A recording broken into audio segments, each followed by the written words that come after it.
एक गांव में शेखर नाम का 22 वर्षीय युवक रहा करता था। शेखर पढ़ाई लिखाई में बहुत ही ज्यादा होशियार था, मगर शेखर के माता पिता बहुत गरीब थे। शेखर का जब कॉलेज जाने का नंबर आया तो उसके पिता कमल प्रसाद अपने बेटे शेखर से बोले, बेटा, हमसे जहाँ तक हो सका हमने तुम्हें पढ़ाया लिखाया, लेकिन इसके आगे अब हम तुम्हें नहीं पढ़ा सकते। लेकिन क्यों पिताजी? आप तो जानते हैं कि मेरा कॉलेज जाने का सपना है। मैं पढ़ लिख कर बड़ा आदमी बनना चाहता हूँ। शेखर की बात सुनकर शेखर की माँ अनीता ममता भरी नजरों से शेखर की ओर देखकर बोली, हर माता पिता यही चाहते हैं बेटा कि उनका बेटा बड़ा होकर अच्छे कॉलेज में जाए और वो अपने माता पिता का खूब नाम रोशन करे। लेकिन तुम तो जानते हो, तुम्हारे पिता ने तुम्हें मजदूरी करके यहाँ तक पढ़ाया है। कॉलेज की फीस का बोझ अब वो नहीं उठा सकते। कोई बात नहीं माँ, मैं पिताजी का दर्द समझता हूँ।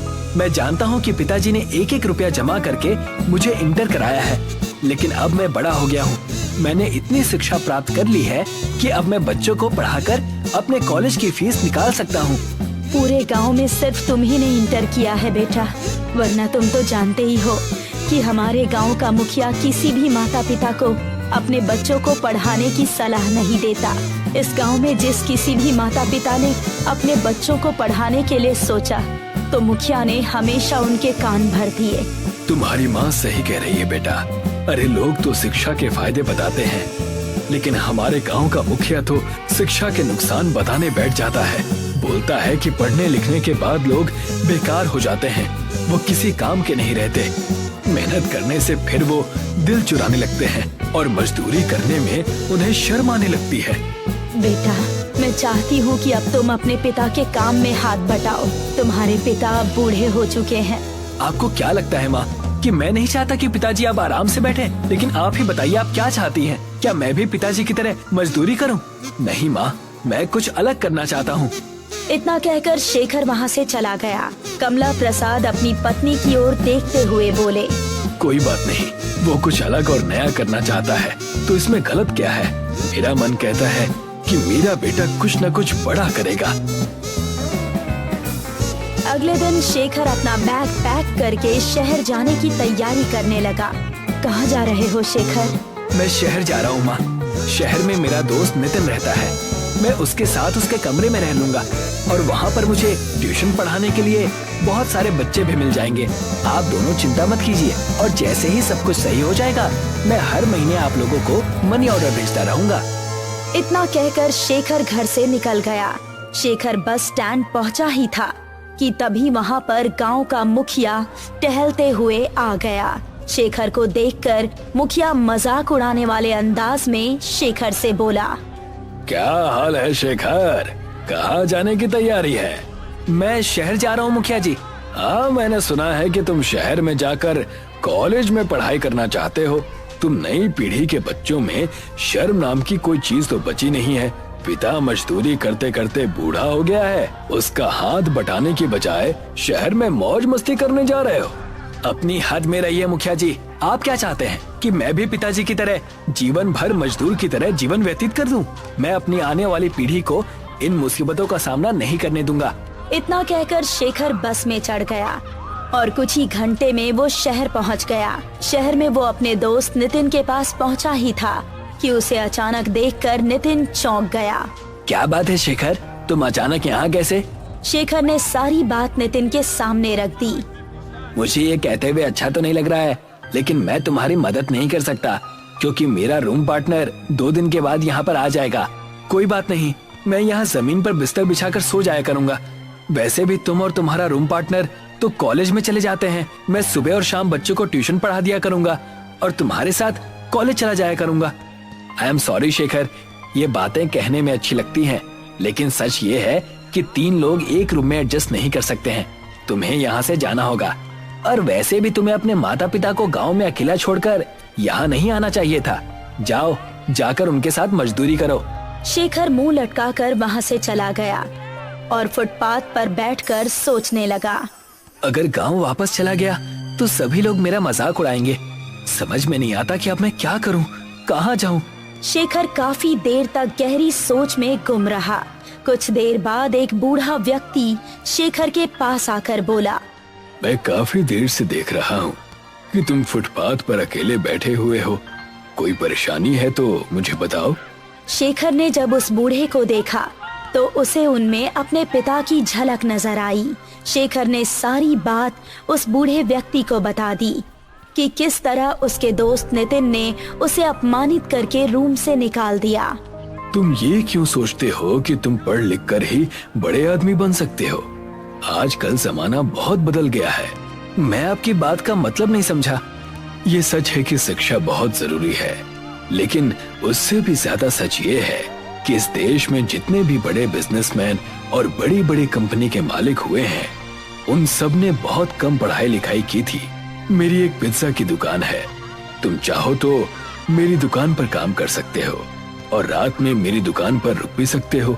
इस तरह तुम्हें अपने गांव वापस नहीं जाना पड़ेगा। शेखर को उस बूढ़े व्यक्ति की बात बहुत ज्यादा पसंद आई। उस दिन के बाद से शेखर उस बूढ़े व्यक्ति की दुकान में डिलीवरी बॉय का काम करने लगा। वो दिन भर मेहनत करके पिज्जा की डिलीवरी करता और रात के समय बूढ़ा व्यक्ति जब दुकान बंद करके चला जाता, तब शेखर उसकी दुकान में ही बैठकर रात भर पढ़ाई करता। धीरे धीरे शेखर की समझ में आने लगा कि पढ़ाई और व्यापार दोनों अलग अलग बातें हैं। एक दिन शेखर उस बूढ़े व्यक्ति से बोला, मैं पिज्जा बनाना सीखना चाहता हूँ। क्यों नहीं बेटा, जरूर, आज से ही तुम किचन में काम करोगे। शेखर कुछ ही दिनों में बहुत बढ़िया पिज्जा बनाना सीख गया। उसके हाथ के बने हुए पिज्जा लोगों को बहुत पसंद आने लगे। शेखर अब कुछ पैसे बचाकर अपने माता पिता को भी मनी ऑर्डर कर देता था। अचानक उस बूढ़े व्यक्ति का देहांत हो गया। बूढ़े व्यक्ति के देहांत के बाद उस बूढ़े व्यक्ति का बेटा शेखर से बोला, मैं तुम्हें शुरू से पसंद नहीं करता था। पिताजी को पता नहीं तुम्हारे अंदर ऐसा क्या नजर आया था कि उन्होंने पूरी दुकान तुम्हें सौंप दी। तुम यहाँ से जा सकते हो। ऐसा मत कीजिए। अगर आप मुझे दुकान से निकाल देंगे तो मैं कहाँ जाऊँगा? अरे कहीं भी जाओ, मुझे उससे क्या। वैसे भी तुम्हें पिज्जा बनाना तो आता ही है। जाओ, जाकर कहीं और पिज्जा बनाओ। आइंदा मेरी दुकान के इर्द गिर्द भटक भी मत जाना। चलो निकलो यहाँ से। शेखर चुपचाप अपना सामान लेकर उसकी दुकान से बाहर निकल गया। बाहर निकलकर वो फिर से उसी फुटपाथ पर गया जहाँ पर उसकी पहली मुलाकात उस बूढ़े व्यक्ति से हुई थी। मैं हार नहीं मानूंगा। मेरे हाथ का पिज्जा शहर के लोगों को बहुत अच्छा लगता है और वैसे भी कई लोग मुझसे कह चुके हैं कि मुझे खुद की अपनी दुकान खोलनी चाहिए। क्यों ना मैं उन सब से मदद मांगू। अब से मैं अपना व्यापार खुद से शुरू करूंगा। किसी के आगे अब हाथ नहीं फैलाऊंगा। इतना कहकर शेखर हर उस जगह पर जाने लगा जहां वो पिज्जा डिलीवरी किया करता था। शेखर के स्वभाव को देखते हुए सभी लोगों ने उसकी बहुत मदद की और कुछ ही दिनों में शेखर ने शहर में एक छोटी सी दुकान किराए पर लेकर उसमें पिज्जा बनाने लगा। मगर शेखर की दुकान नहीं चली क्योंकि शहर में ब्रांडेड पिज्जा खाने वाले लोगों की संख्या बहुत ज्यादा थी। शेखर इसी परेशानी में रात के समय एक बहुत पुरानी बेकरी के पास बैठा हुआ था कि तभी एक व्यक्ति की आवाज उसके कानों में टकराई। कौन हो तुम? मेरा नाम शेखर है। आप कौन है? मेरा नाम मोहनलाल है। वो बेकरी देख रहे हो? मैं तो काफी समय से देख रहा हूँ। ये बेकरी तो बंद पड़ी हुई है। मेरी बेकरी रात में ही स्टार्ट होती है। मेरी बेकरी में वड़ा पाव बहुत ही अच्छा बना करता है। वैसे तुम क्या करते हो? अब मैं आपको क्या बताऊं बाबा, मैं पिज्जा बनाता हूँ। कुछ समय पहले मैंने कर्ज लेकर किराए पर दुकान ली थी, लेकिन पता नहीं क्यों मेरा पिज्जा लोग खरीद ही नहीं रहे। क्योंकि तुम्हें कुछ नया आइटम बनाना चाहिए बेटा। तुम वड़ा पाव पिज्जा क्यों नहीं ट्राई करते? वड़ा पाव पिज्जा? ये कैसी बातें कर रहे हैं आप बाबा? मैं तो पहली बार इसका नाम सुन रहा हूँ। मुझे तुम्हारा स्वभाव बहुत पसंद आया बेटा। मैं तुम्हें एक राज की बात बताता हूँ। मुझे वड़ा पाव बनाने की बहुत सी विशेष विधि आती है। कुछ समय पहले मैंने वड़ा पाव पिज्जा बनाने की विधि एक विदेशी से सीखी थी। तुम चाहो तो मैं तुम्हें वो विधि सिखा सकता हूँ, लेकिन एक शर्त है। कैसी शर्त बाबा? मेरी जो वड़ा पाव पिज्जा बनाने की विधि है उसके लिए तुम्हें सिर्फ मेरी ही बेकरी से वड़ा पाव खरीदने पड़ेंगे। लेकिन मेरे पास आपके वड़ा पाव खरीदने के पैसे नहीं हैं। कोई बात नहीं, तुम्हें मैं उधार देने के लिए तैयार हूँ। लेकिन इस बात की क्या गारंटी है बाबा? कि वड़ा पाव पिज्जा बिकेगा ही बिकेगा। जरूर बिकेगा बेटा, और देखते ही देखते तुम्हारे दिन बदल जाएंगे। इतना कहकर मोहनलाल शेखर को बेकरी के अंदर ले गया।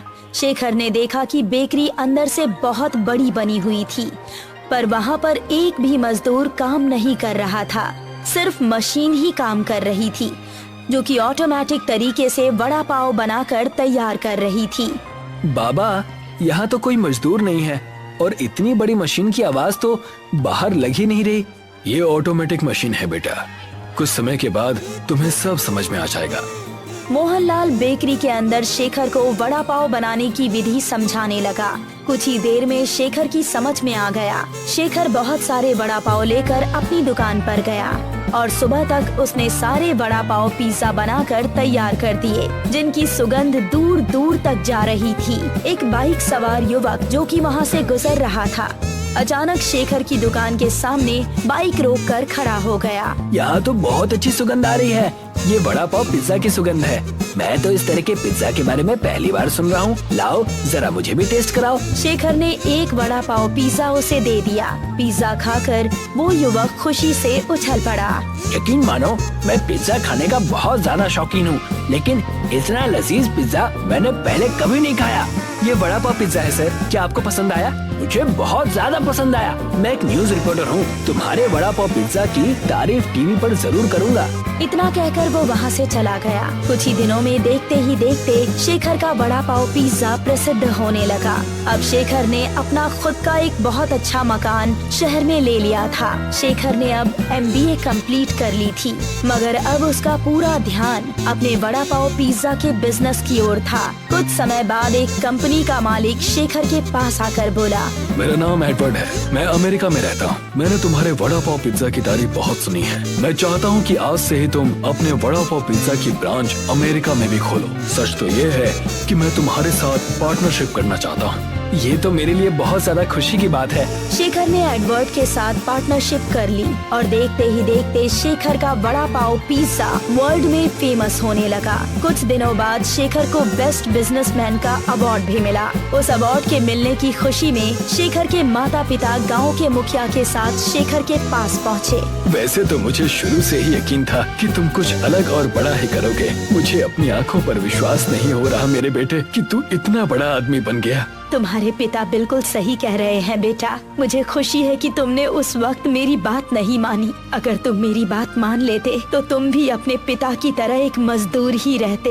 मुझे माफ कर दो शेखर, मुझे समझ में आ गया है कि अगर प्रतिभा के साथ शिक्षा भी जुड़ जाए तो फिर इनका मुकाबला कोई नहीं कर सकता। तुमने न सिर्फ हमारे गाँव का बल्कि इस देश का भी नाम बहुत रोशन किया है। मुझे तुम पर गर्व है। शेखर ने मुखिया और अपने माता पिता से बोला, मेरी इस सफलता के हकदार मेरे मित्र मोहनलाल जी हैं। अगर वो अपनी बेकरी से वड़ा पाव मुझे नहीं देते तो शायद मैं कभी इतना बड़ा आदमी नहीं बनता। आज भी उन्हीं की बेकरी के बने हुए वड़ा पाव मेरी कंपनी में आते हैं, तो फिर तो तुम्हें उन्हें धन्यवाद कहना चाहिए बेटा। आपके आने से पहले मैं उन्हीं के पास जाने की तैयारी कर रहा था। तो जाओ बेटा, शुभ काम में देरी नहीं करनी चाहिए। शेखर अपनी कार से उस बेकरी के पास पहुंच गया।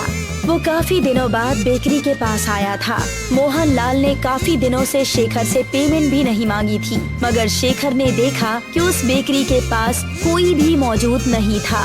वो बेकरी बंद पड़ी हुई थी। शेखर हैरत से उस बंद बेकरी की ओर देखने लगा कि तभी एक व्यक्ति की आवाज उसके कानों में टकराई। क्या देख रहे हो? मेरा नाम शेखर है। वैसे तो इस समय मोहनलाल जी बेकरी के सामने ही होते हैं, लेकिन पता नहीं आज उनकी बेकरी बंद है। ये तुम कैसी बातें कर रहे हो? ये बेकरी तो बरसों से बंद पड़ी है, और जिन मोहनलाल की तुम बात कर रहे हो वो तो बहुत सालों पहले हुआ करते थे। क्या कहना चाहते हैं आप? मोहनलाल जी 1950 के दशक में इस बेकरी के मालिक थे। आप कौन है? मैं एक साफ सफाई करने वाला कर्मचारी हूँ। इतना कहकर उस व्यक्ति ने कुछ चेक निकाल कर शेखर को दिए। कई महीनों से मुझे ये चेक यहाँ पर पड़े हुए मिल रहे हैं। इसमें किसी शेखर नाम के व्यक्ति के सिग्नेचर हैं। क्या वो तुम ही हो? हाँ, वो मैं ही हूँ। तुम्हारा दिमाग तो ठीक है, तुम ऐसे व्यक्ति के नाम पर चेक काट कर फेंक रहे हो जो इस दुनिया से 70-80 साल पहले ही जा चुका है। इतना कहकर वो चला गया। शेखर की समझ में अब सारा माजरा आ चुका था। वो समझ चुका था कि शायद वो वड़ा पाव जिसका वो वड़ा पाव पिज्जा बना रहा था वो चमत्कारिक थे। शेखर मुस्कुराता हुआ चुपचाप वहाँ से वापस चला आया, मगर वो आज भी वड़ा पाव पिज्जा बनाने के लिए प्रसिद्ध है।